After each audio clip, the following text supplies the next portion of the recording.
आज वास्तव रे आमे जो उद्देश्य नहीं कि आज एठी एकाठी हेइचे प्रथम पर्याय रे आमे वंदे मातरम रो गान कले समस्ते सामूहिक भाव रे।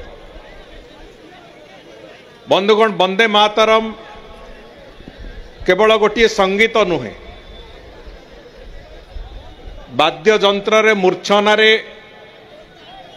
बाजुथिबा संगीत टी जदि कुहाजिबो सेटा भूल कुहाजिबो। वंदे मातरम होउची भारत वर्षर संग्रामर एक विराट इतिहास। स्वर्गत बंकिम चंद्र चट्टोपाध्याय जेतेबेले वंदे मातरम रचना करथिले से रचना रे गोटे कथार बहुत स्पष्टता अछि। भारत मातार पराधीन भारत वर्षर प्रति पदक्षेप रे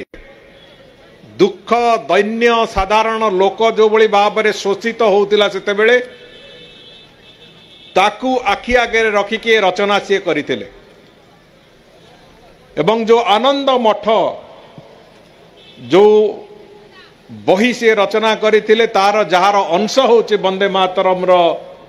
प्रतिटी शब्द से आनंद मठ भी एक ब्रिटिश विरुद्ध रे हेइतिबा एक विशाल आंदोलन रु ही जन्म नैतिला तांको मानस को आस्तेला। जेतेबेले ब्रिटिश शक्ति एवं तांको सहित गोडाणिया हेकी चलीथिबा राजा राजुड़ा जमीदार माने मिलित भाव रे बंग प्रदेश रे विभिन्न स्थान रे जो भली भाव रे अत्याचार आरंभ करथिले लोकन को शोषण करबा आरंभ करथिले एवं देश को छिन्न विछिन्न करिवार जो चक्रांत रे ब्रिटिश मानक संगे सामिल हेकी लोकन को शोषण करुथिले से समय रे बंगर सन्यासी माने जो आंदोलन एवं से सन्यासी आंदोलन को थरे चिन्हिबा सन्यासी आंदोलन को थरे लोकन का आगे परिचित करेबा ताकू ही लक्ष्य रखिकी से लक्ष्य रखिकी बंकिम चंद्र